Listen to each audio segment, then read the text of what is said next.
tá lá onde estava o casaco do Bárbara, amanhã só para não esquecer, amanhã. Amanhã, terça-feira. Quem vai fazer?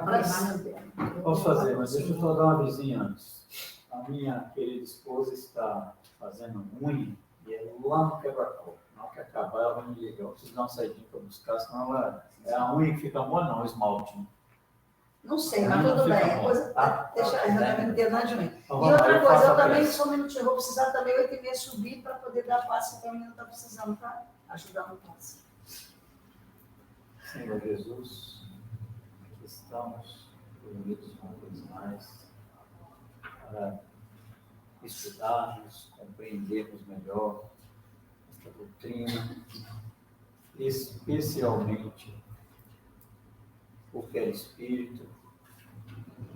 Que o Senhor nos abençoe, nos proteja, para que o nosso estudo transcorra num clima de paz e de harmonia, que possamos estar concentrados aqui e extrair a essência dessas lições para enriquecer o nosso conhecimento e nos auxiliar na vivência do bem.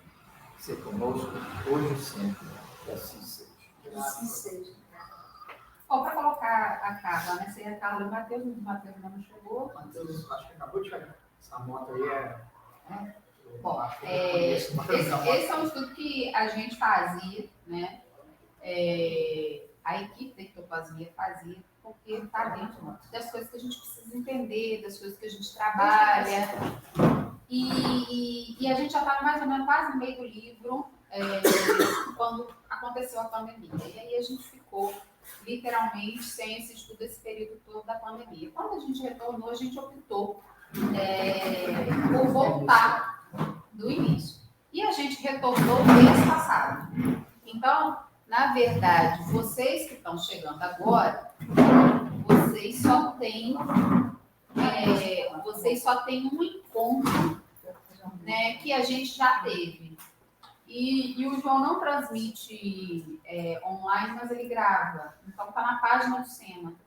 E aí eu aconselho tanto você quanto o Matheus e a Marcela, né, que não participou, assistir, né, lá para não perder aquilo que a gente já conversou no mês passado. E a Marcela assiste a do mês passado, a desse mês que ela também não pôde vir. E o começo também é interessante, né? Quando o doutor Léo deu aula de anatomia. Não tem mais.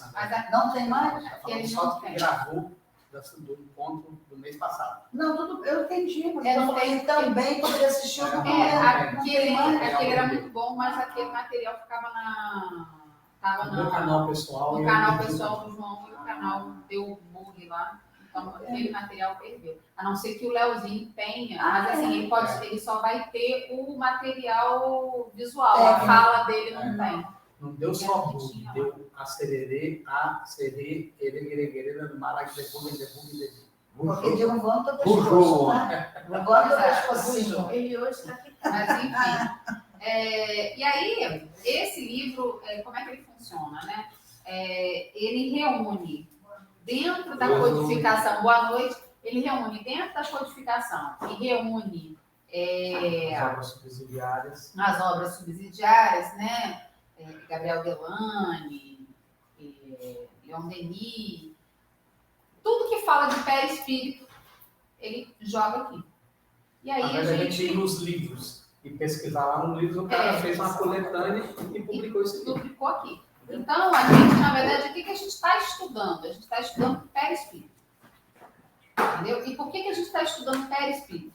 Porque a ectoplasmia é um tratamento perispiritual. É isso que as pessoas têm muita dificuldade de entender. As pessoas às vezes vêm para cá, está com câncer, ela quer curar o câncer, né? Mas qual é o objetivo do tratamento da ectoplasmia? Porque se você morre com câncer, você acorda do lado de lá com câncer. Porque lesiona o perispírito e você tem uma ligação também material muito com aquilo. Então, o objetivo é desencarnar e o câncer ficar aqui. Pode acontecer que o câncer seja curado no corpo físico? Pode. Mas isso só vai acontecer se houver autorização da espiritualidade para que aquele câncer seja suprimido da matéria. Se ele tiver função expiatória ou provacional, ele não vai acabar. Entendeu? E aí a gente tem, né, anterior a você, anterior a Mateus, Simone pegou cheio, não pegou cheio de Juarez? Entendeu? Juarez tinha um câncer, considerado o câncer mais doloroso, né? E foi liberado do Hospital do Câncer em Muriaé em estágio terminal. Né? O Juarez começou o tratamento aqui. Foi dito a ele que ele teria tempo suficiente para resolver todas as questões que ele precisava resolver. O Juarez viveu 5 anos em tratamento, né? Quase 5 anos, né, em tratamento. E a esposa do Juarez fazia tratamento aqui junto, e ela disse: Juarez não usa dipirona. Né? Para um câncer que nem morfina segura, ele não precisa nem de dipirona. E os médicos ficaram espantados, não Entendeu? Ele morreu sem sentido. Ele viveu aquele tempo todo e morreu sem sentido. Né? A Sheila, um câncer também, extremamente doloroso, chegou aqui para morrer em meses, entendeu?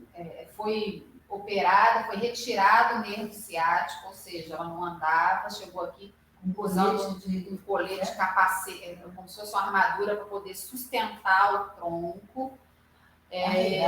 Participou aqui do tratamento durante quase 5 anos. A Sheila chegou a entrar andando, de andador, mas andando, sozinha, com as próprias pernas aqui no salão. Né? Brincou de futebol com o filho, uma parada no andador. E ficou em pé sem andador. Ficou em pé sem andador. Sem andador. E entrava no seu braço, no caso. Ela entrava carregada, pegava no colo do carro para cá. Botava na E com aquele cama. Fazer um colete, complemento ao que a Bárbara está falando, assim, né? Para a gente entender por que o tratamento é no perispírito. Sem um tratamento desse aqui, o Juarez desencarnaria, assim como a Sheila, e eles iam fazer o tratamento desencarnados. Então, eles levariam, talvez, esse tempo todo que a Bárbara mencionou aí, 4 anos, 5 anos, talvez, tratando lá no mundo espiritual e tal. Como eles fizeram o tratamento aqui, 1 mês e pouco depois que o Juarez desencarnou, os médiuns captaram a presença dele aqui na ectoplasmia, numa das reuniões.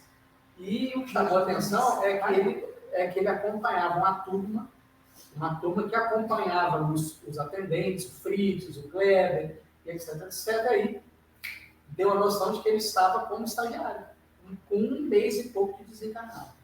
Aí, num dia, conversando com a espiritualidade, aí, a espiritualidade deu uma informação que ele tratou aqui, né, o que ele faria lá, ele antecipou aqui. Ao desencarnar, ele só precisou de um período para se readaptar à nova realidade e estava pronto para trabalhar. E a mesma coisa que deu para a Sheila. A Sheila só demorou um pouco de tempo a mais que o Juarez, acho que uns 3 meses depois que a Sheila desencarnou, ela também foi vista aqui, captada aqui, também nessa função do estágio aí. E as filhas do Juarez trabalhavam na ectoplasmia, a mulher do Juarez fazia tratamento, e na época que ele foi captado aqui nessa condição, né, de trabalhador, não deixa de ser, né, mesmo de estagiário, mas de trabalhador, uma das filhas teve muita dificuldade de acreditar na informação e pouco tempo depois ele veio e escreveu uma carta para a filha contendo uma série de coisas que só a filha sabia. Então, essa aqui, a gente tem muita dificuldade de fazer, as pessoas entenderem isso. E não necessariamente elas vão sair curadas. Né? Curadas no corpo físico. Né? Às vezes vão sair aliviadas, às vezes vão sair não sentindo dor, nem a Sheila, nem o Juarez sentiam dor. Né? Então, por quê? Porque o tratamento em essência, perispiritual. Se reflete no corpo material? Se reflete. Mas não necessariamente com a cura. E é por isso que a gente optou por estudar o perispírito. Porque ele é, de fato, o paciente do tratamento. E a gente precisa compreender bem esse pedaço de nós. Né? que é o perispírito. Então, esse é o objetivo. Esse livro não é mais fabricado, então ele só tem selo, né?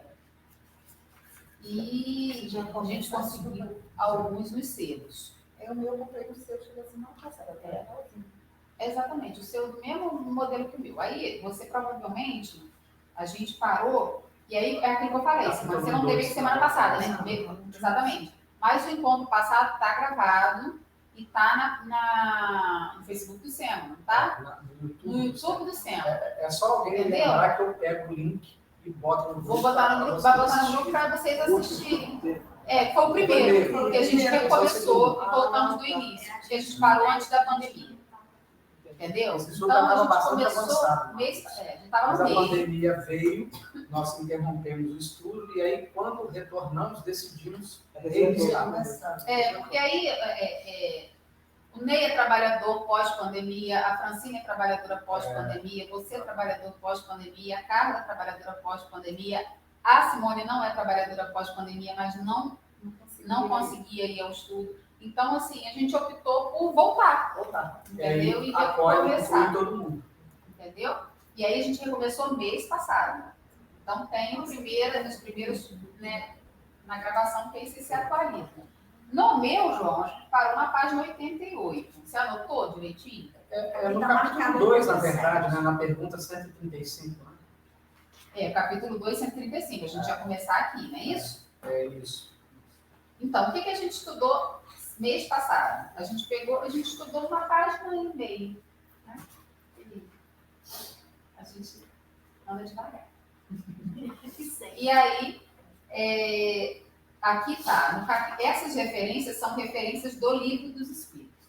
Então, no Livro dos Espíritos, no capítulo 2, na pergunta 135, Kardec pergunta: há no homem alguma coisa além de alma e do corpo? E a resposta dos Espíritos: há o laço que liga a alma ao corpo. 135A. De que natureza é esse laço?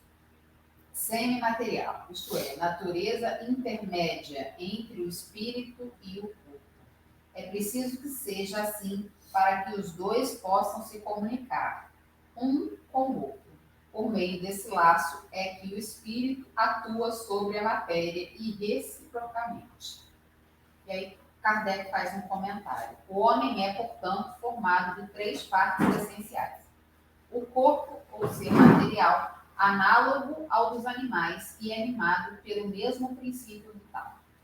A alma, espírito encarnado, que tem no corpo a sua habitação. O princípio intermediário, ou perispírito, substância semimaterial que serve de primeiro envoltório ao espírito, ligando a alma ao corpo. Tais, num fruto, o germe, o perisperma e a casca. E aí, algumas questões. Perisperma. Aquela película. Já ia envolve a semente. apelar para ti, bióloga. Aí tu pergunta o que é perisperma? Não, eu não escutei, não entendi o que você falou, mas... É a comparação. Ele faz a comparação do fruto, do germe, do perisperma e da casca. Aqui, algum de vocês já ouviu uma teoria nova de que essas 3 partes, na verdade, são 5?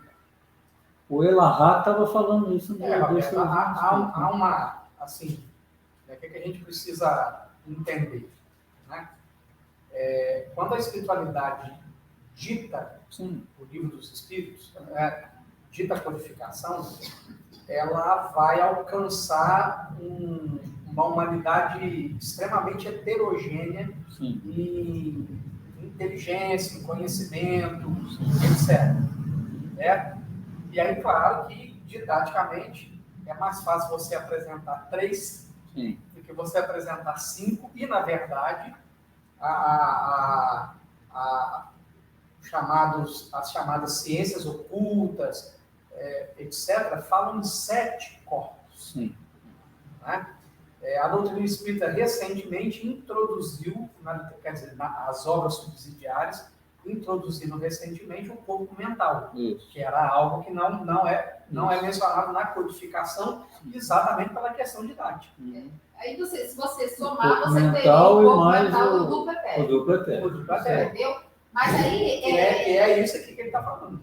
aqui ele tá falando de perispírito. Tá falando Ele está falando de corpo, alma e perispírito.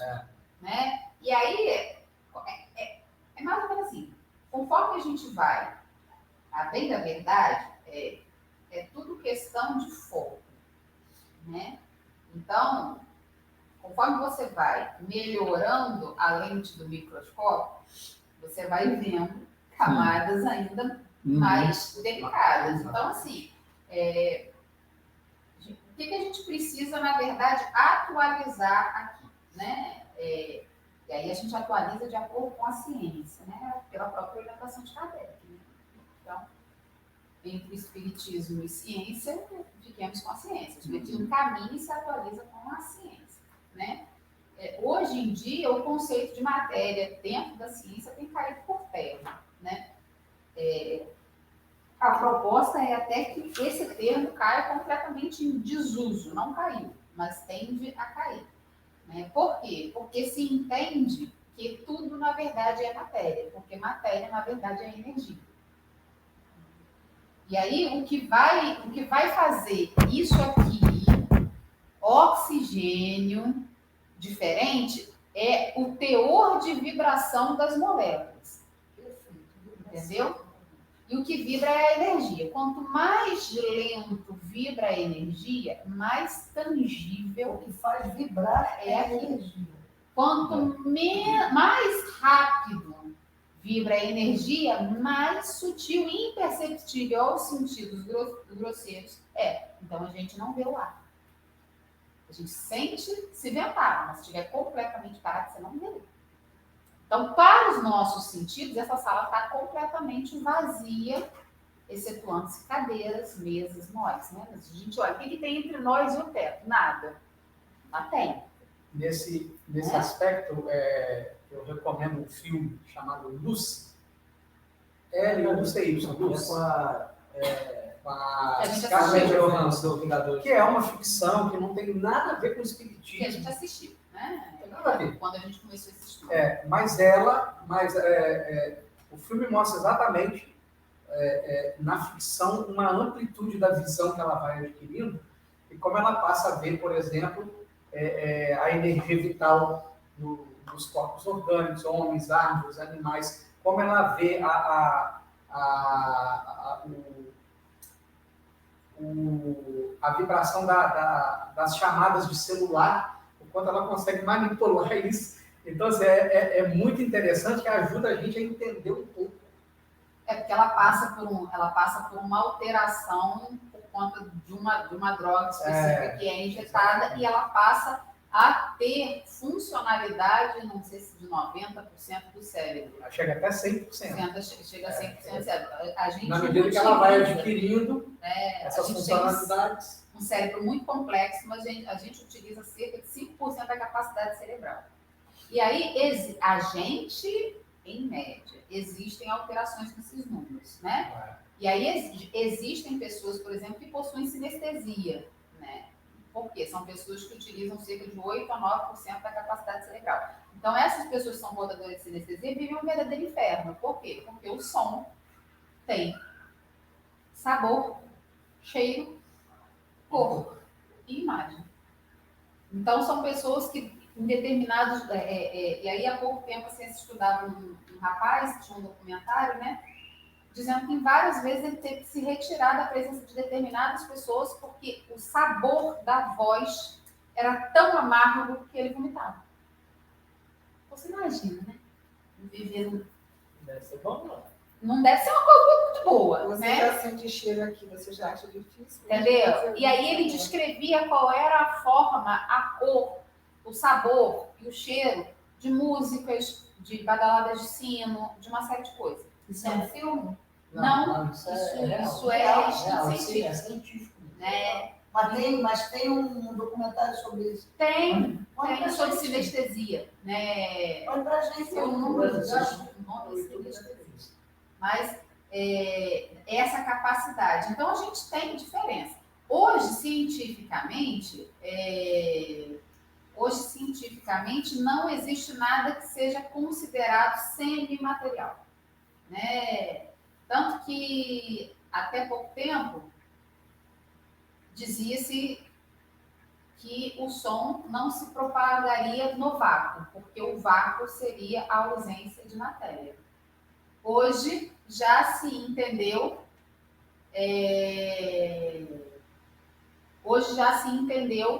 que no vácuo tem matéria, porque tem energia, né?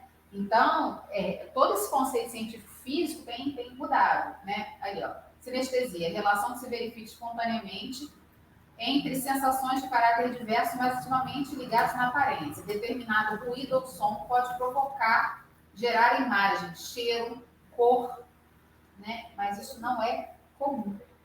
Você acha que uma pessoa...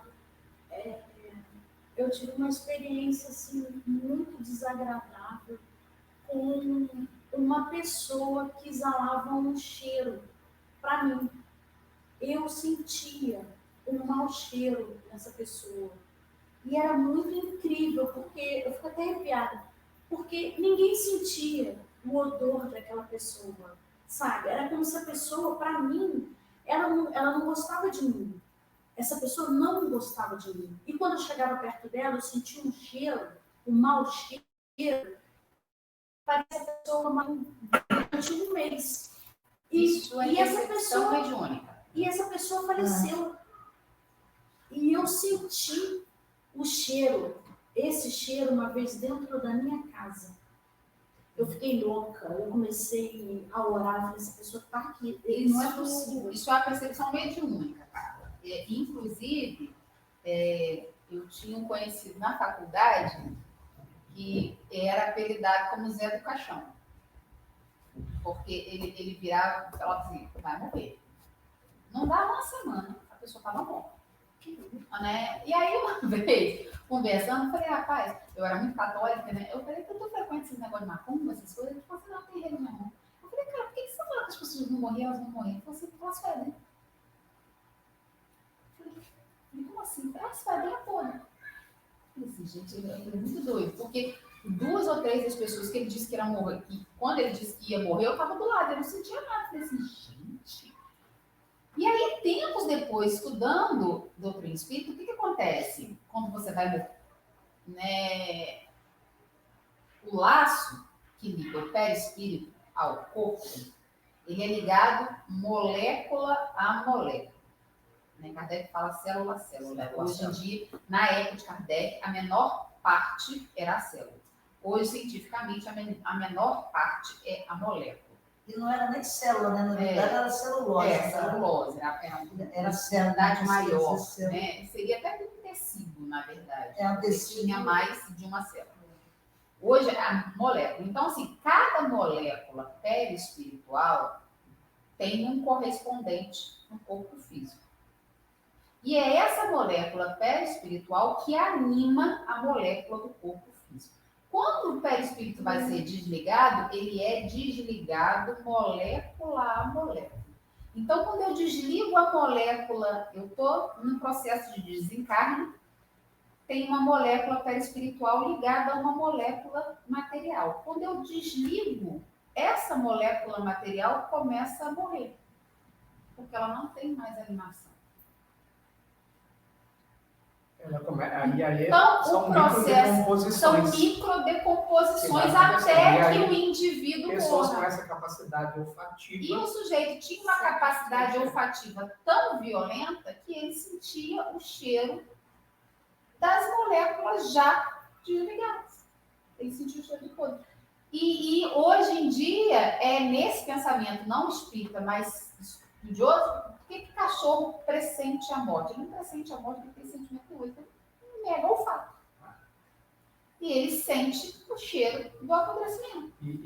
Tem uma audição mega desenvolvida. Ele escuta o barulho do terremoto e olha antes só, do terremoto chegar ao nosso ouvido. E tem pesquisa científica que fala que o cheiro para o cachorro é um rastro magnético. Então,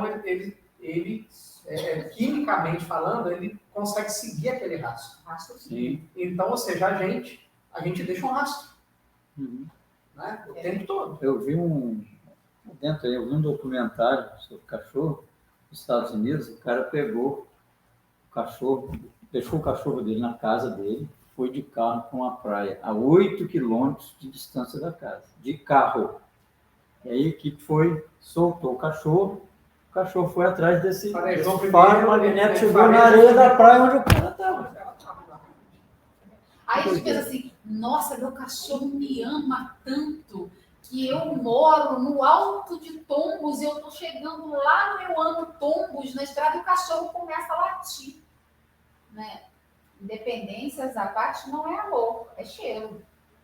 Entendeu? E o cachorro Cheiro realmente que a sente. gente tem. O cachorro né? só não, gato também. Gato, Tem os gato animais. nas férias dentro do carro e voltou. Entendeu? Os animais como um todo. Então, assim, cavalo tem Mas muita não, percepção não. de tato. Então, assim, a gente ainda não sentiu Você o caiu uma tremor. aguinha? E o cavalo fica Vamos voltar. desesperado, né? Por quê? Porque ele já está sentindo a vibração do solo antes que a gente possa antes que a gente possa organizar essa coisa. Então, assim, isso que você relata, Carol, tem duas explicações, né? Uma explicação, ela pode estar ligada à sua capacidade olfativa de perceber esse cheiro, visto que a pessoa por tempo morreu. E Foi também muito antes pode dela falecer. ser ligado a Acompanhante. quando a gente pensa em alguém, quando a gente ama alguém, os pensamentos positivos, eles têm vibrações positivas. E as vibrações também geram sensações. Né?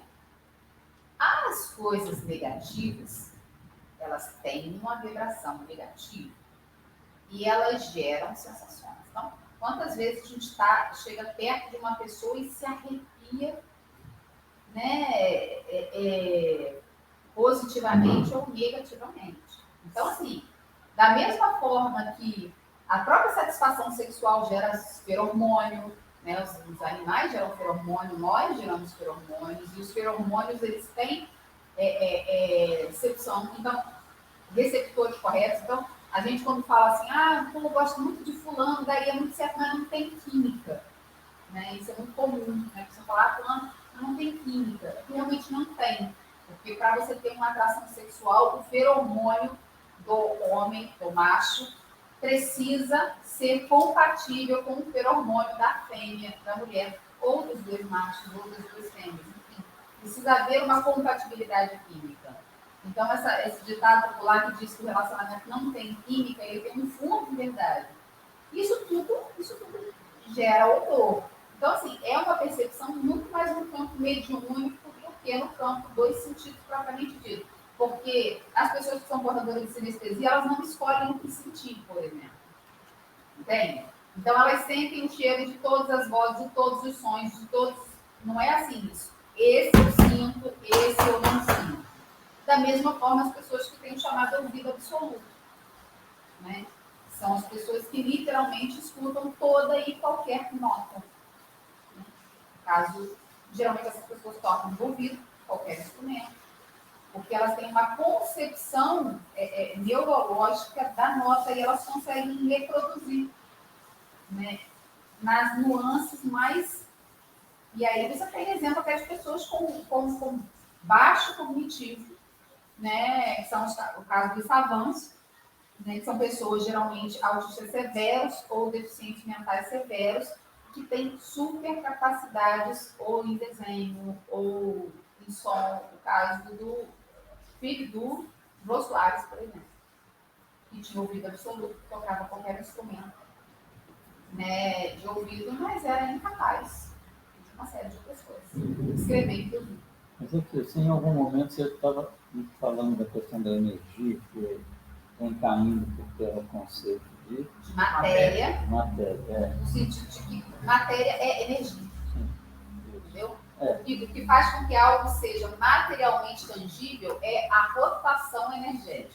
Isso só vem, a ciência vem chegando a essa conclusão que os espíritos já nos passaram quando da codificação, quando eles disseram que tinham 3 elementos Elementos primordiais. primordiais, né? Deus, Espírito, 3 elementos gerais do universo. elementos gerais. Deus, Espírito e matéria. Se não for Deus, que não for Espírito, todo o resto é matéria. Hoje, atualizando no verbete, seria Deus, Espírito e energia. Isso aí. Né? Na verdade, o conceito que a Bárbara está colocando é que a energia condensada segundo a velocidade da vibração e a energia vai se quintessenciando, ela vai se tornando Conforme ela vai. conforme ela vai vibrando mais rápido. Então, aí deu uma dúvida. Perispírito é matéria. Sim. Então, o espírito evoluído, a vibração energética do perispírito dele é muito maior, o perispírito dele é muito mais sublime do que o espírito menos evoluído.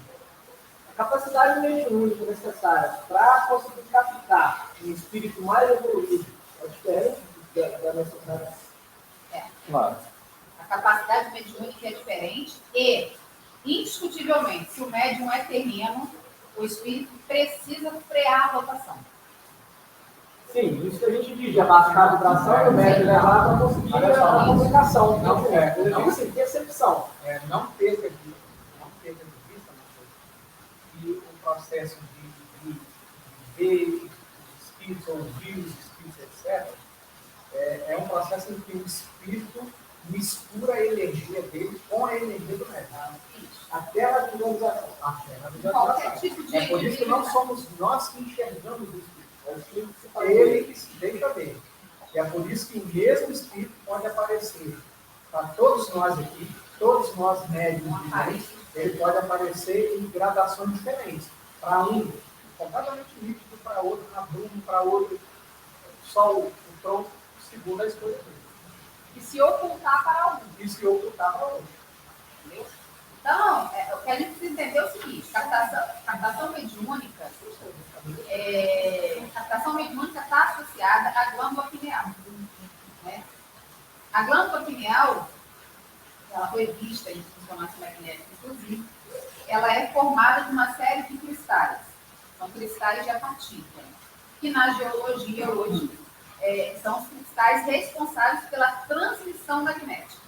Então, é de apatita que são feitas as parabólicas, as grandes antenas dos satélites, é o mineral que faz essa transmissão. A quantidade de cristais de apatita não é igual de indivíduo para indivíduo. Vários indivíduos já foram passados por exames de ressonância e existem quantidades, existem pineais repletos de cristais, existem pineais fodas em cristais.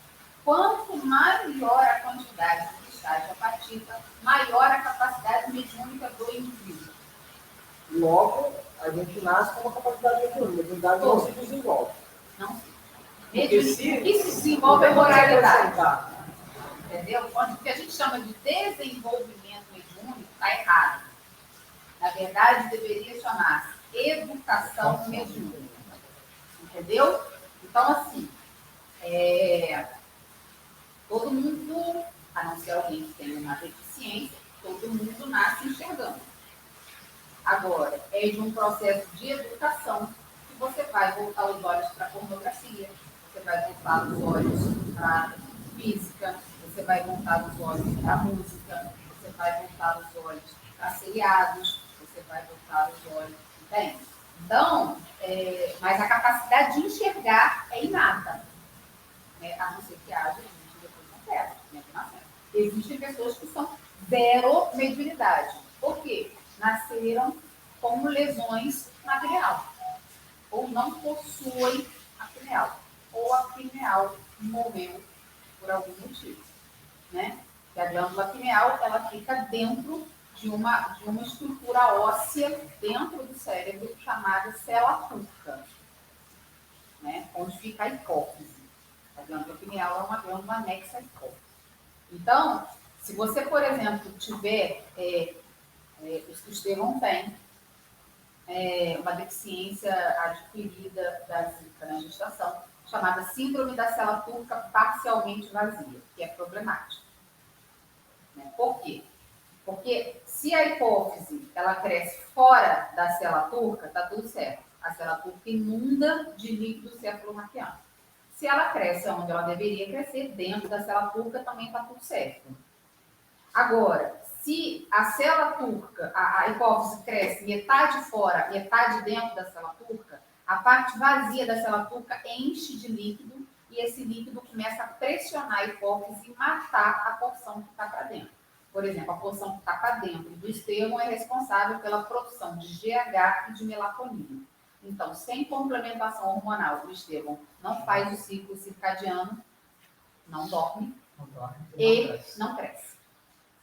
Mas a pineal dele está de fora. Então, o Guilherme, que não é o Guilherme da Bárbara, o outro Guilherme lá de Itaperuna, que fazia tratamento aqui, tinha o mesmo problema. Mas aí, com a suplementação hormonal, resolve, né? Equilíbrio. Entendeu? Equilibra a coisa. Então, assim, essa é que é a questão, né? Aí, muito cristal, provavelmente é chamado médium de serviço. Por quê? Porque a capacidade de captação, sem uma educação mediúnica, vai gerar perturbação, né? Então, ou o indivíduo vai entrar dentro de uma corrente religiosa que se trabalha, ou dentro de uma corrente científica que se trabalha. A mediunidade, por exemplo, nos Estados Unidos, ela é muito mais vista do âmbito científico do que do âmbito religioso. Tanto que os médiuns são profissionais nos Estados Unidos e muitas vezes são chamados para investigação criminal. Quando a polícia, por exemplo, chega num viés que ela não consegue que ela não consegue avançar tecnicamente, existem médiuns que eles foram testados cientificamente para entender que não são charlatães, e etc. E eles atuam, e muitas vezes são eles que descobrem os corpos, são os psicômetros, principalmente, pessoas que botam a mão aqui nesse lençol e vai lá onde esse lençol foi fabricado, né? Porque e as pessoas que entraram em contato com o lençol. Pessoa que entrou em contato com o lençol. Então, as pessoas chegam em cenas de crime, por exemplo, botam a mão na parede. E a mente vai toda a cena. para a cena. Isso que a Bárbara está falando, entendeu? está descrito no primeiro livro da trilogia da Ivone do Amaral Pereira, o Drama da Bretanha, o Cavaleiro de Lumières e fugiu o nome do outro livro. O Charles tira ela do corpo de desdobramento, leva lá na Bretanha, tem um castelo em ruínas, e ele manda que ela coloque as mãos naquelas paredes. Quando ela encosta as duas mãos, aí as cenas começam a vir e ela começa Do romance que está descrito no livro. E como isso nos Estados Unidos é científico, esses médicos, inclusive, recebem. Tá? as voragens do pecado. São profissionais, contratados, né? Como auxiliares de investigação. Eu não cheguei nessa parte ainda, mas falando da epífise também, agora também é uma glândula que eu só sei São que... glândulas. Né? E aí, por isso que fala do Leozinho, ele perdeu o material, que o Leonardo era um médico que fazia parte da ectoplasmia, né? Deixou a ectoplasmia, foi fazer pós-graduação, uma série de coisas, enfim. E aí ele pega e faz, acho que foi 3 meses, não foi? 3 encontros, se não me engano. E ele vai detalhando toda a anatomia cerebral, anatomia corpórea, anatomia física, anatomia. Aí depois ele entra na anatomia espiritual, ele pega, né, os chakras, né, os centros de força, e vai descrevendo. Então, era um material muito bom, porque ele mostrava na imagem, na televisão. Né? E aí a gente sabia exatamente onde estavam as glândulas, né? A função da suprarrenal, a função da hipófise, da epífise, de todas as coisas. Ele falou, inclusive, né, naquela época, ele até falou, né, que até a luzinha do stand-by da televisão interfere na produção de melatonina. Então, a produção de melatonina, a melatonina deve ser produzida, ela só é bem produzida na escuridão. Então, esse negócio de ficar dormindo, televisão ligada, né, ele me fez um grande favor, porque eu saí só dormindo de televisão ligada. E aí ele associou a produção de melatonina à impotência, e aí Desligou na hora. Acabou todo o problema. Jogou televisão fora. Entendeu? Esse é um argumento fortíssimo. Assim, ele já não está mais preocupado se ele cresce ou não, né? Mas se o pinto sobe ou não, ele está preocupado. Né? Então, assim, ele resolveu o meu problema. O pinto do José, agora o pinto do Samuel. Entendeu? Então, ele resolveu, mas existe uma interação de melatonina, produção sexual, né? Capacidade de produção energética, de acúmulo. E isso tudo é muito importante a gente entender para que a gente realmente entenda quais são essas funções. Né? Então, assim, Aquele doutor Luiz Felipe, que faz a pesquisa toda lá da glândula pineal, né? Como Parece que Luiz Felipe Oliveira. Acho que eu já li algo que, inclusive, ela, nas pessoas que têm essa... O estado de apatia. Ela é de um tamanho maior do que de quem não tem. E será que esse tamanho maior é o acúmulo dos cristais? muito Provavelmente, provavelmente. Muito provavelmente. É lógico que a gente não tem, né? Na verdade, não existe um padrão de órgão. Né? Sim. Um fígado adulto. O fígado adulto de um homem de 1,90 m tem um tamanho. Sim. O fígado adulto de um homem de 1,50 m tem um tamanho. Né? O fígado de um homem obeso tem um tamanho. O fígado de um atleta tem um tamanho. O fígado de pessoas que fazem uso de muitas medicações tem um tamanho. O fígado de quem não tem vesícula tem um tamanho. Meu fígado é compatível com o fígado de um homem de 1,90 m. Tanto que a médica chegou a pesquisar para ver se não era câncer, não sei. Então, eu tenho hepatomegalia, né? Não é gordura, meu filho não tem gordura. Mas ele é literalmente marombado. E por que ele é marombado? Porque eu não tenho vesícula há quase 15 anos. E aí ele fica produzindo o tempo todo bile, porque não tem onde armazenar. E como eu também não sou nenhuma vegana, eu como gordura com pressão, ele trabalha muito. E ele trabalha muito, eu não faço academia, mas ele faz. Aliás, Então, aquela eu gordura de ontem. né? Entendeu? Eu tenho um fígado, né, bom. Eu já saí daqui com pressão, né? Mas você tem, como eu comeu pizza, sem glúten lá por cima. Entendeu? Só me lembrar essa livre. Né? Então, assim, a gente vai, né? E aí, isso é muito interessante para quem faz transplante, por exemplo. Um dos itens de compatibilidade é o tamanho do órgão. Né? Por quê? Porque você não pode transplantar um órgão de um homem de 1,90 m numa mulher de 1,5 m. Não vai caber na caixa torácica o coração. Fígado você consegue resolver, porque você pode diminuir o órgão, né? Mas rim, tudo isso tem que ter compatibilidade, tem que caber. E aí, olha como é importante a gente estudar o perispírito, pegando essas informações que a Bárbara traduz. Se ele é a matriz que gera os órgãos do corpo físico, e o corpo físico está numa relação estreita com ele, tudo que acontece no corpo físico repercute na matriz. Por isso que os espíritos falam que nós estamos formatando o corpo da próxima. Né?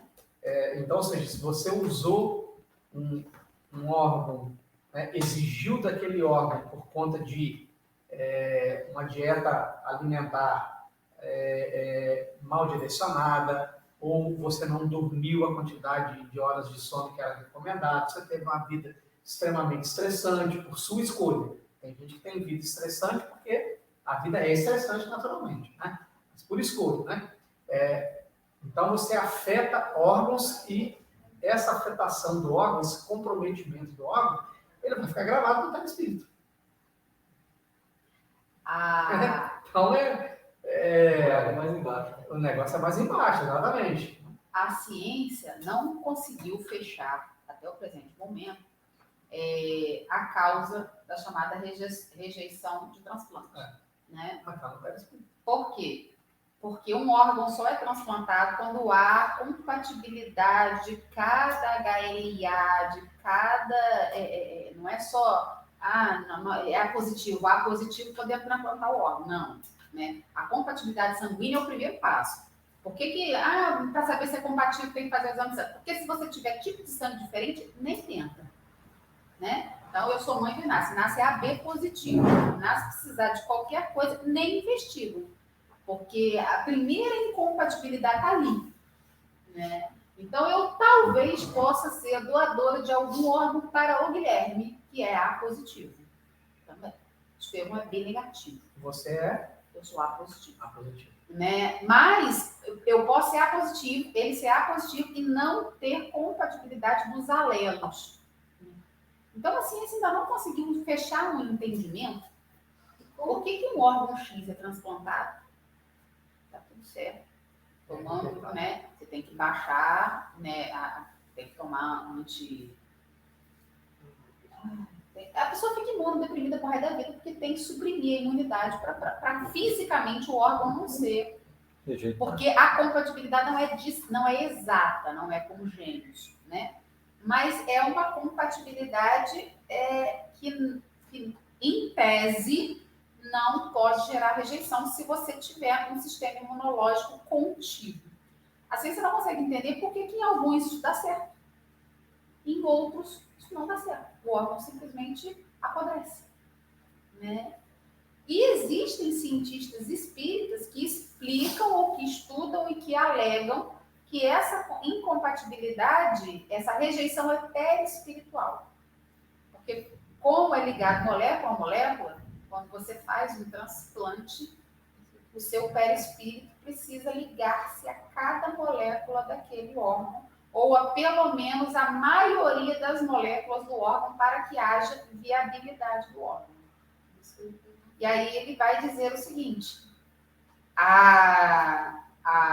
esse grupo de pesquisadores espíritas vão dizer o seguinte, como o transplante foi desenvolvido exatamente para solucionar as moratórias, para auxiliar em pessoas que, por questões individuais, com a espiritualidade, recebem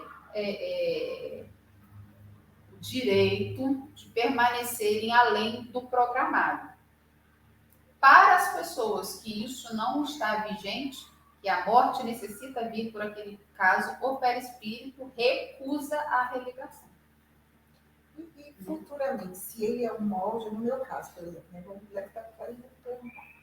No meu caso, o órgão que mexeu, que foi transplantado, eu recebi, né, um transplante de uma válvula, ele no perispírito, ele fica marcado para... Porque não são marcas que ficam para o futuro, igual você falou. Eu vou adquirindo problemas. Às vezes a sua patologia é a cura no perispírito. O Paulo César Frutuoso, que é um cirurgião, oncologista, que trabalha no lar de Frei Luís, quer dizer, trabalha como médico, né? Lá em Jacarepaguá, no Rio de Janeiro, tem palestra dele falando isso. O chefe do setor de oncologia do hospital que ele trabalha, vira e mexe, ficava perguntando a ele, mas sempre incrédulo com relação às questões da medicina espiritual. E um dia ele convidou, na verdade o cara tinha um problema na válvula mitral, e o problema se agravou e perdeu-se a condição de operar. Então o cara estava encaminhado para morrer. E aí o Paulo César falou, vamos lá, cara, não custa nada. Você já bateu em todas as portas e não deu certo, quem sabe? Lá não resolve. E aí o cara foi e o Frederiksen, que é o espírito que atua lá, né? De volta. Plasmou uma válvula mitral, desmaterializou a válvula mitral que estava no coração, materializou uma outra com ectoplasma, implantou. O Paulo César pega aquele material desmaterializado que o Frederiksen tirou da válvula mitral com defeito, botou na mão dele, leva num laboratório, se não me engano, em 3 ou 2 laboratórios, e pede que o laboratório analise para detectar que tipo de tecido era aquele. Ele não deu nenhuma informação, só pediu que o laboratório confirmasse que tipo de tecido era aquele. E o laboratório confirmou que se tratava de tecido cardíaco. E a válvula mitral estava lá no cara funcionando perfeitamente. Porque nesse caso, Simone, o sujeito devia ter méritos. Isso. Não é? Então ganhou uma moratória. Essa válvula mitral Você que viu isso? está nesse indivíduo, ela não tem correspondente perispiritual. É, Por exato. quê? Ela não é orgânica. Ela é ectoplasmática. Não tirou de um indivíduo e botou No no outro. seu caso, qual é o tipo de válvula que você tem? Eu tenho biológica. Então, se a sua válvula é mecânica, ela não tem correspondente perispiritual. Entendeu? Se a válvula é biológica, o seu perispírito assumiu a ligação, entendeu? E religou nessas válvulas, entendeu? O que não significa que o seu perispírito ficou marcado lá. Ele fez uma transferência, ele se desligou aqui e religou ali. Mas ele não tem ligação com a válvula que você retirou. A válvula que você retirou morreu, porque ela não tem correspondente espiritual. Por que a válvula que está em você não está necrosada? Porque ela tem um correspondente espiritual. Entendeu? E aí você vai ver a mesma coisa, pessoas que colocam válvulas biológicas e as válvulas morrem. Né? E não soluciona e a pessoa morre de débito cardíaco. Então, assim, eu acho que a ciência ainda vai abrir o horizonte para muita coisa. Né? Hoje em dia a ciência já consegue reconhecer a eficácia do passe. Né? Existe todo um trabalho científico chamado a eficácia do passe espírita. Né? Porque você fez um estudo randomizado, padronizado e verificou se melhora específica com a imposição de mãos. Então, assim, ainda muita coisa vai se ampliar, né, nessa concepção. Entendeu? A gente não sabe. Mas a gente sabe que, né, essa mesma corrente de cientistas espíritas, né, explica a dor do membro fantasma pela questão perispiritual. Entendeu? E assim, por quê? A ciência não consegue explicar. Porque amputa a perna do Mateus. Beleza. Amputa a perna do Ney. O Ney sente coceira, o Ney sente dor. Gente, mas amputou do Mateus também. Por que o Mateus não coça, o Ney coça? Por que o Mateus não sente dor, o Ney sente dor? Né? A ciência não consegue explicar. Porque a ciência consegue explicar é que botou pessoas que sentem dor nos membros fantasma na ressonância, a área relacionada à dor cintila na ressonância, ou seja, o cara não está inventando que tem dor. Tanto que, nos Estados Unidos, essas pessoas recebem, inclusive, opioides, que são as medicações mais fortes para dor. Né?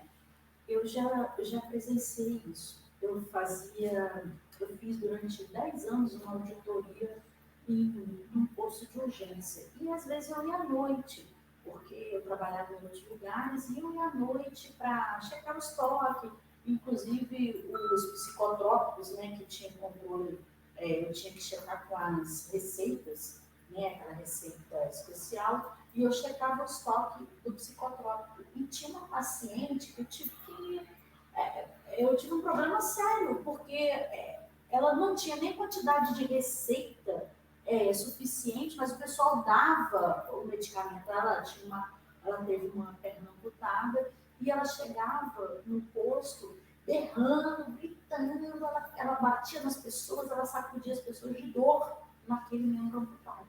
Então, muitos dos remédios, inclusive a dolantina, e eu tinha um controle da dolantina, que era uma prima da cocaína, e eu tinha um problema sério com o controle dela, e no caso dela havia Simão, porque ela tinha uma dor faraônica e dava esse medicamento a ela quebrava todo o pulso de urgência. É o caso da crise dos opioides nos Estados Unidos, com a oxicodona, que é o princípio ativo principal da heroína. Né? E aí o que acontece? Ele é altamente viciante, né? Só que um comprimido de oxicodona resolve qualquer dor. Só que dali a pouco só 2, só 3, só 4, só 5, só 6, só 7. E aí os médicos param de dar receita, o cara vai pra rua, compra heroína, injeta e morre de overdose. Eu falei pra minha mãe, eu falei, graças a Deus que eu não moro nos Estados Unidos, porque eu já teria morrido de overdose. Porque eu sinto tanta dor que eu ia receber oxicodona, aí eu ia resolver e ia dar ruim. Então, ainda bem que eu moro aqui no Brasil, né? A dolantina não chega nem perto, então tá bom. Então, tem essa questão. Por quê? Porque você amputa a perna, mas a perna perispiritual existe. Ela desligou daquele correspondente. Será que é a Mas ela mesma existe. coisa? Você está falando esse exemplo do corpo. Uma pessoa com paralisia cerebral, muito espasmática, que contorce todo, que tem já todo muscularmente danificado por isso. Essa dor, essa deformidade também está dentro do perispírito? Não necessariamente. Não necessariamente. Por quê? Porque o cérebro, no caso de uma pessoa com paralisia cerebral, a gente entende que paralisia cerebral é uma expiação ou uma prova. E aí, isso é muito importante, porque a prova pode ser para terceiros, tá? Ali dentro daquele corpo pode habitar um espírito de alta hierarquia, que para auxiliar terceiros, assume aquela condição, tendo ciência de toda a dor e de todo o sofrimento. Por que isso é importante? Porque a gente olha e diz assim, nossa, deve ter feito. Julga, a gente julga, né? Tá todo ferrado com esse jeito, vai nascer com essa deformidade, com essa debilidade, com esse autismo severo, com esse paralisia cerebral, com essa, deve estar muito comprometido. Endividado. E em tese, o que uma pessoa com alta deficiência faz? Ensina a essência de amar. Cuidar. Porque quando Atenção. você ama e você cuida alguém que não pode te retribuir em nada, nem num legado, nada, é a forma mais destilada de amor. E exigente também. E exigente. E se você tem, por exemplo, você está lá, já está lá nas alcíones da vida. Meu livro é alcíone.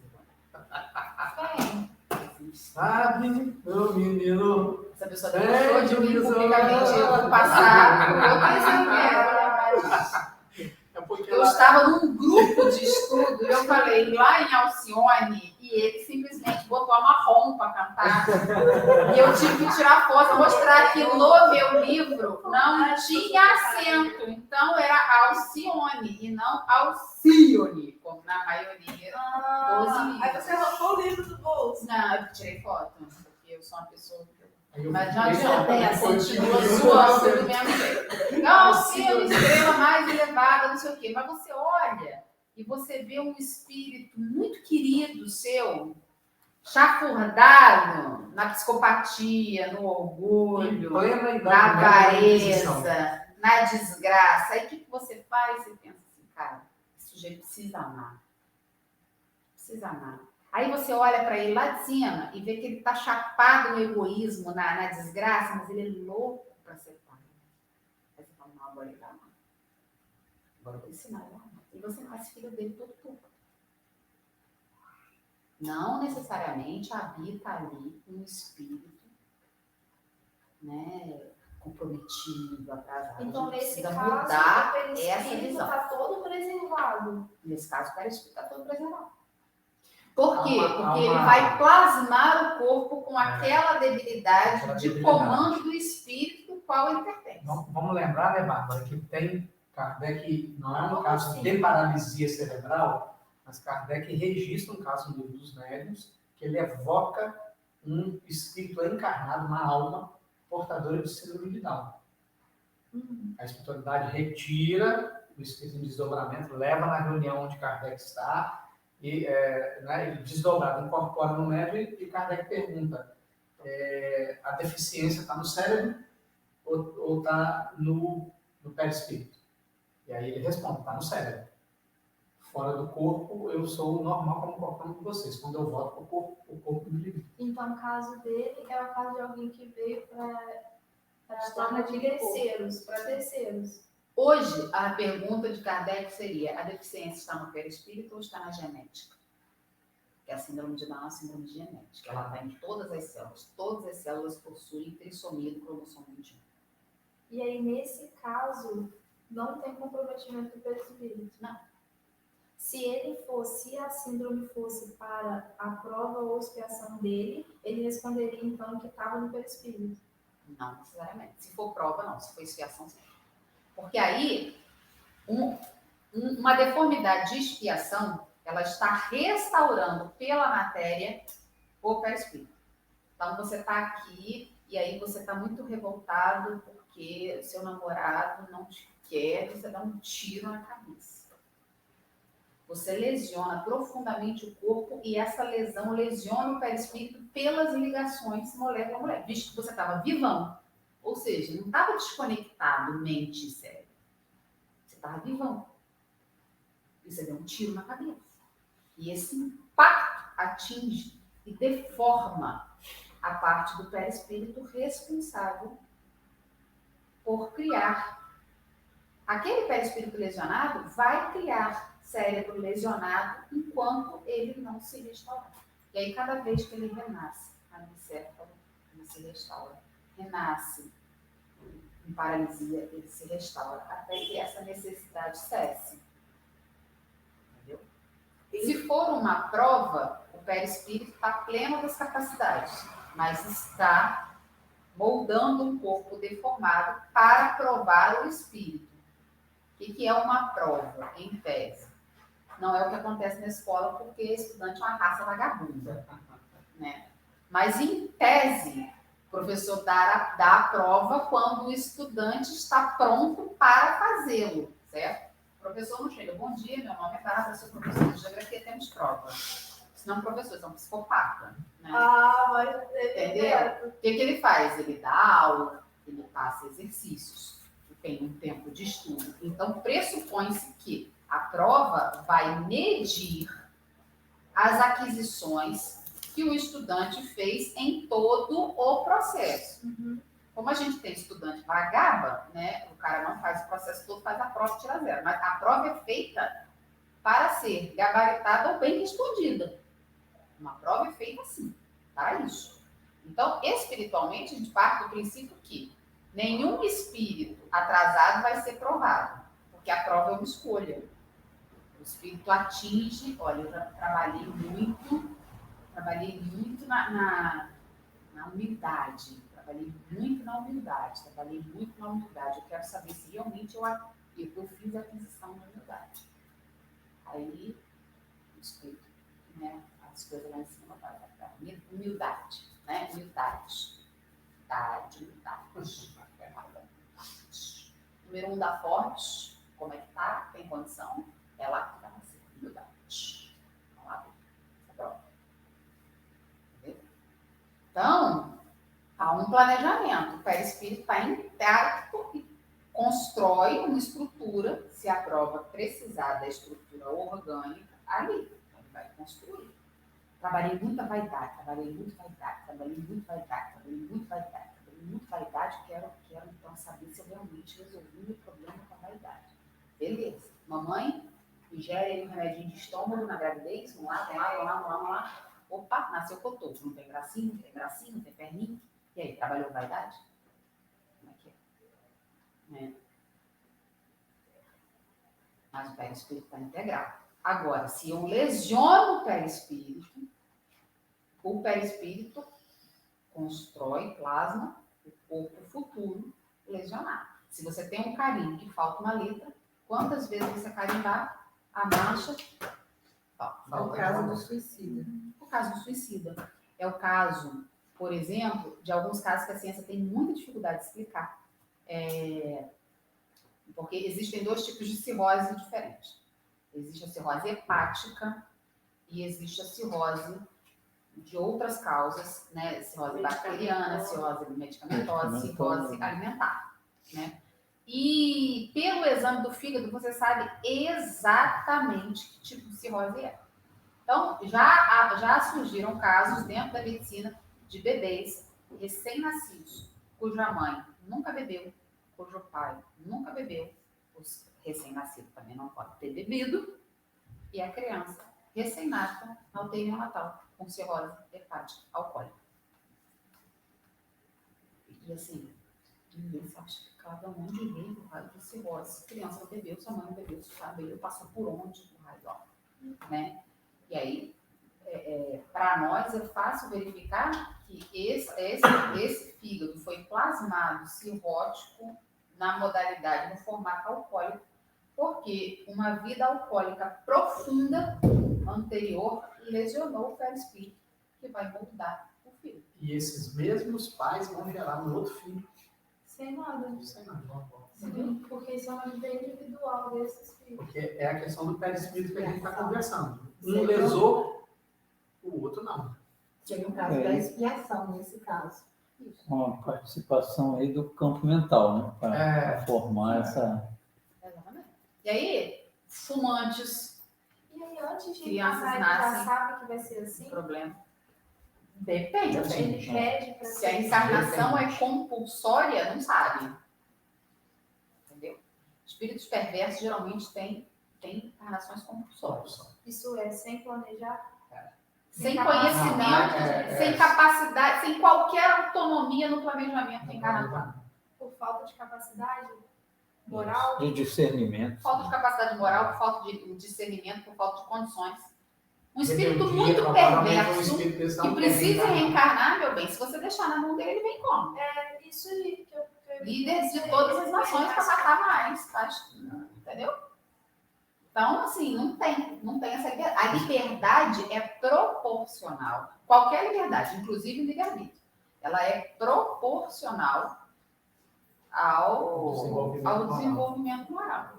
É por isso que espíritos medianos participam do processo de programação, mas as decisões capitais não são tomadas por eles. Isso.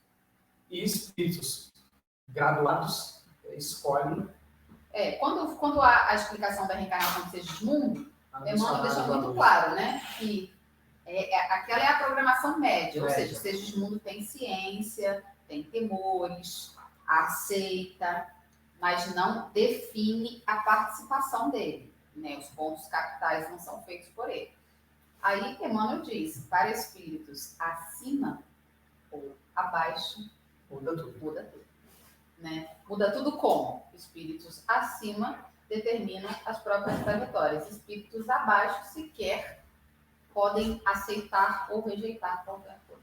Aí que na própria obra, eu esqueci o nome da mulher que procura lá o Ministério tá planejando a reencarnação com o mapa do corpo físico dela e se mostra preocupada que as formas estão muito perfeitas e ela acaba pedindo que seja colocada de tipo um defeito na perna, porque ela vinha detentora de uma beleza grande, e ela já havia falido nesse campo anteriormente, para que ela não fosse assediada e viesse a falir de O novo. que significa isso? Ela é fraca, moralmente. Significa isso o seguinte: a estrutura espiritual planejou na beleza uma prova. Uhum.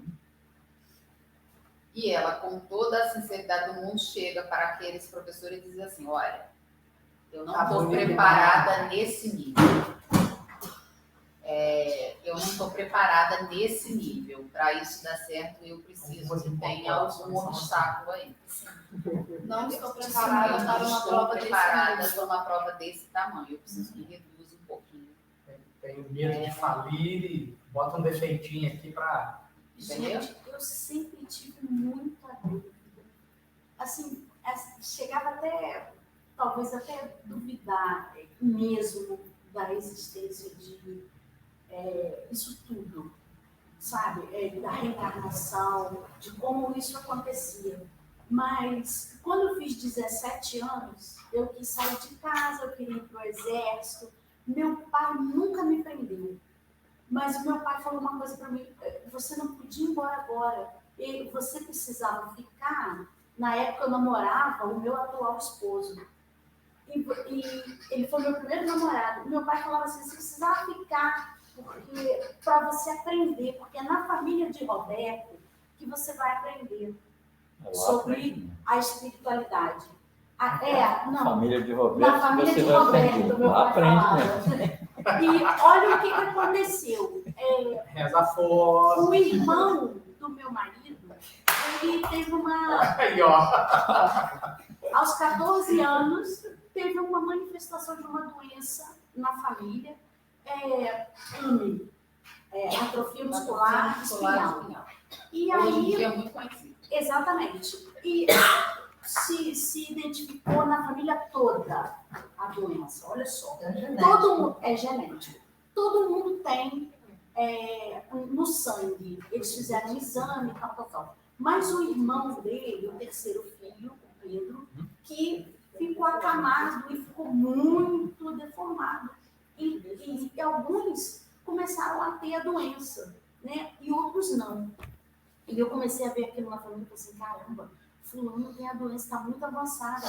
E Beltrano tem a doença e a doença não avança. Como? Aí eu ficava assim, ó. Aí o meu marido, ele passou 35 anos dormindo no pé da cama do irmão, pronto para levantar a qualquer momento, que ele tinha parada respiratória, ele tinha várias coisas, e o irmão mais novo, que era o meu marido, ficava no socorro noturno. E o outro irmão manifestou, mas não foi tanto, e comecei a ver umas coisas. Na mulher, todas têm.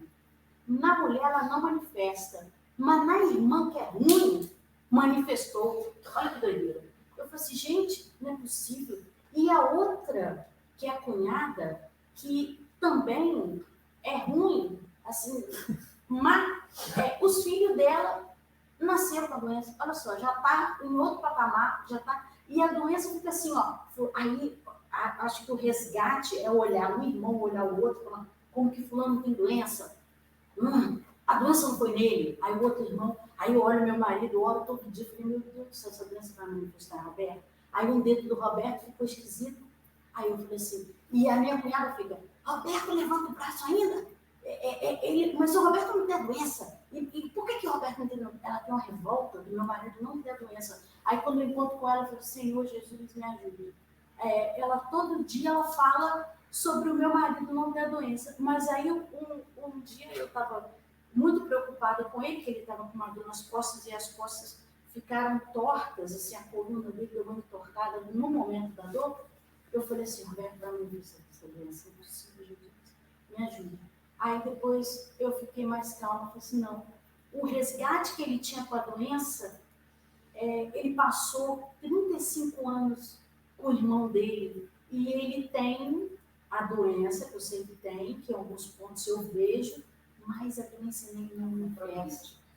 É aquilo, cara. Ela vem para o resgate de todo mundo daquela família. A gente precisa entender que planejamento reencarnatório não é objetivo. Ele é subjetivo. Porque senão não tem livre-arbítrio. Como assim? Quanto de subjetividade ele tem? Você tem pontos. Você tem pontos para serem ligados. Você tem pontos-chave. Do desenho da criança, lembra? Exatamente. Eu entrei nisso uma vez que eu estava assistindo. Não, foi a primeira vez que a gente conversou, você falou disso comigo. Você tem lá. De terça-feira. Você tem lá os pontinhos. Isso aí, né? Pontos principais. Entendeu? Então, você já viram por exemplo, que eu usei com a Letícia lá? Já viu aquelas coisas que a gente usa em criança? Que tem os pontinhos para você ligar? Então tem o 1, o 2, o 3, o 4, o 5, o 6. O 1 tem que necessariamente ser ligado no 2. Agora, o 1 tá aqui. O 1 tá aqui. E o 2 tá aqui. Se você vai ligar assim, se você vai ligar assim, se você vai ligar assim, se você vai ligar assim. Isso é interessante, digamos assim, né? E aí os desenhos, você bate a mesma folhinha para 10 crianças, um gatinho. Sai 10 gatinhos diferentes. E hoje em dia também você falou, às vezes você liga um no 5, 5 no 19. E aí vai dar. Aí não dá nada. Não dá nada, você perde a encarnação. Então, são pontos chaves. E aí, o que acontece? Existe muito isso. Tem do cara que ia perder o braço, perder o dedo. Qual é a obra? Não sei. Não me lembro. Acho que era uma das obras do Humberto de Campos. Uma das obras do Humberto de Campos. Que é uma pessoa que veio planejada para ter o braço amputado por uma questão expiatória, entendeu? Era uma pessoa que dilacerava os outros em vidas passadas e vinha com essa, lá com 40 anos, ia ter o braço amputado. Só que esse sujeito nasceu, começou a crescer, virou um adolescente que responsável, arrimo de família, casou-se, educava muito bem os filhos, entrou para uma instituição religiosa, virou liderança da instituição religiosa, extremamente humilde, extremamente cordial, acolhedor, tarará. Quando chegou aos 40 anos, o que aconteceu? A serra cortou o mindinho. O Didinho. Exatamente. E aí a questionamento é, mas fulano tão bom, ainda perdeu o mindinho. E aí o Espírito diz assim, o mindinho foi a troca do braço. Né? Então, essa que é a questão. Às vezes você vem, por exemplo, vem naquele grupo, esse grupo familiar que você descreve, cara, não vou entrar em mérito de ser bom ou de ser mal, porque seria algo que eu teria que conhecer a pessoa, né? Toda a história tem dois lados.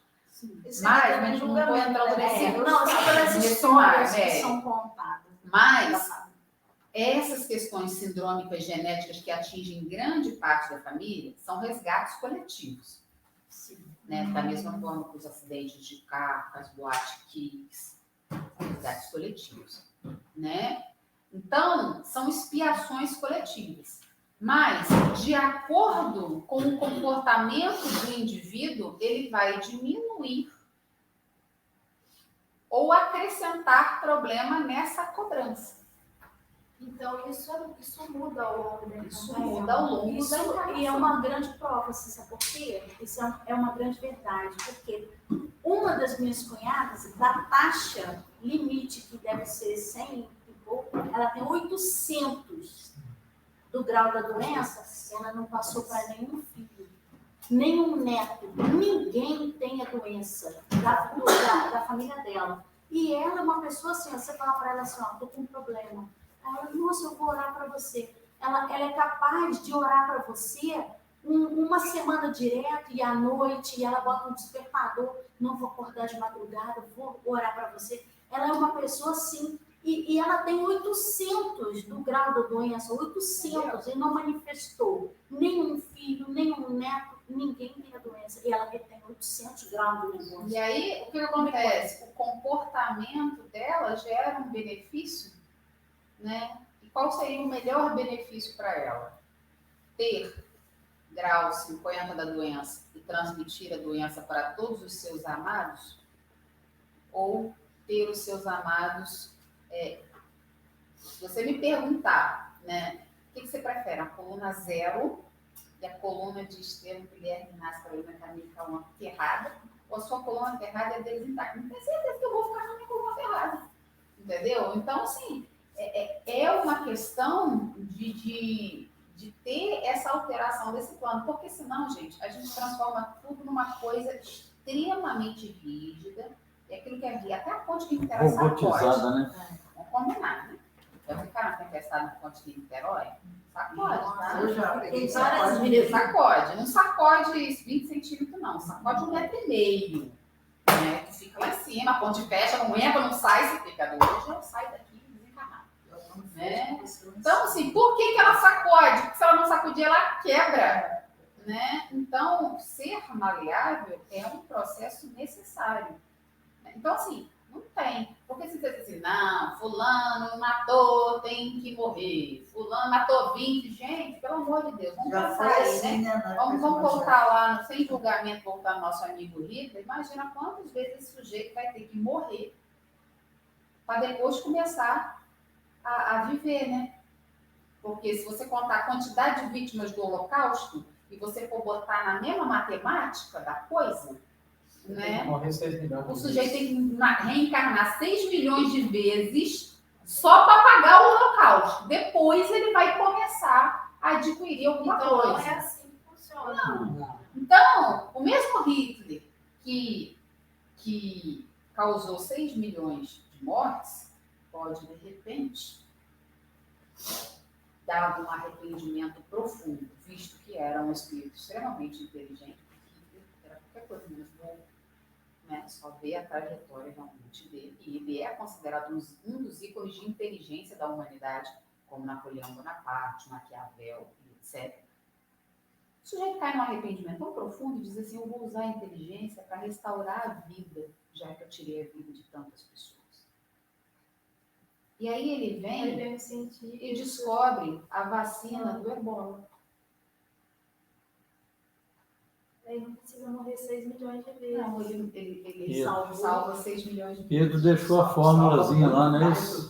Não é de Pedro essa fala? Deixou a O fórmula? amor apaga a multidão multidão de de Para a pecados. multidão dos nossos pecados. Primeira carta de Pedro.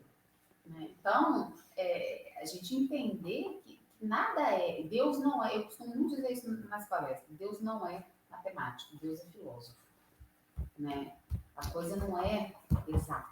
Ele é músico também. Deus é de humanos. Né? Então, a coisa não é assim. Né? Não é desse jeito. Então, você vai ver pessoas que chegam aqui no tratamento espiritual e têm melhoras drásticas. Você vai ver pessoas que chegam aqui e tem relato. Não sei o que eu estou fazendo aqui. Não vejo nenhuma diferença. Vai entrar, sair do jeito que Vai entrar e sair do jeito. que escolher. Gente, quem vai fazer a prece? Eu fiz a inicial. Nossa vez. A próxima semana eu vou deitar na cama. Se sentar nessa cadeira aqui, vocês ficam olhando para mim, eu fico igual catedrático dando aula. Mateus, Vou bem deitar naquela faz a cama ali, prece vou deixar pra alguém sentar.